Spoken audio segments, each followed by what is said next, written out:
When you think of Die Hard, video games don't come to mind. You think of Bruce Willis killing bad guys and doling out witty banter with the dad from Family Matters.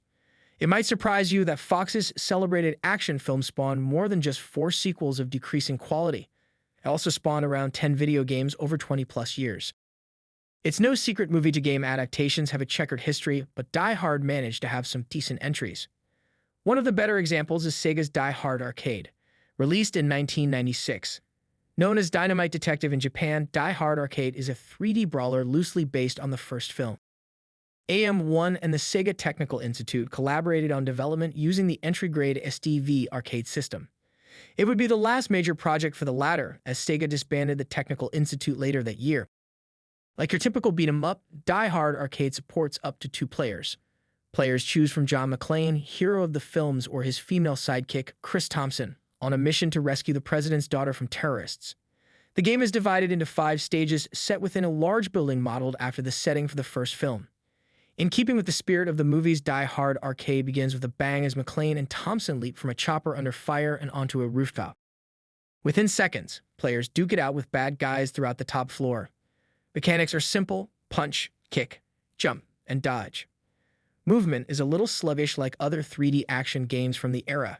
In fact, Die Hard feels a lot like Sega's Virtual Fighter. But unlike Virtual Fighter, Die Hard lets players pick up and use weapons, such as pistols, rocket launchers, and even janitorial equipment. Another difference is in QuickTime events. These periodic sequences give the player an opportunity to inflict or avoid damage ahead of the next part of the stage. Stage 1 ends with a boss fight against a large biker, which reminds you how loose of an adaptation this game really is. After victory, players proceed down to Stage 2 of the building's garage floor, where they'll face more terrorists, including ninja firemen. If you think ninja firemen are weird, they have nothing on the bad guy entertaining himself at a urinal. Stage 2 ends with a fight against 2 large and pretty aggravating robots. Stage 3 takes place in the building's main lobby, where players face off with extras straight out of an 80s music video. There are even some enemies dressed up like Cobra Commando from G.I. Joe. The best part of the stage is the boss fight against a Mexican wrestler. Talk about balls out absurdity. Stage 4 returns players to the rooftop, where they'll need to battle yet another wave of enemies while avoiding a satellite dish run amok. This stage throws in not 1 but 2 boss battles. The first battle pits players against another pair of robots. The second battle is against the strangest bosses yet, a muscle-bound commando and a sumo wrestler. Finally, Stage 5 brings players face-to-face with the terrorist mastermind. Side note, the terrorist leader looks a lot like Shun from Virtual Fighter. This final boss fight is split into 2 phases. The first phase takes place in an executive suite where players will have to avoid slide-out compartments. The second phase ends the game with a showdown on the rooftop.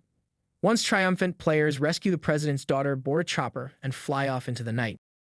And there you have it, one of the strangest movie-to-game adaptations ever.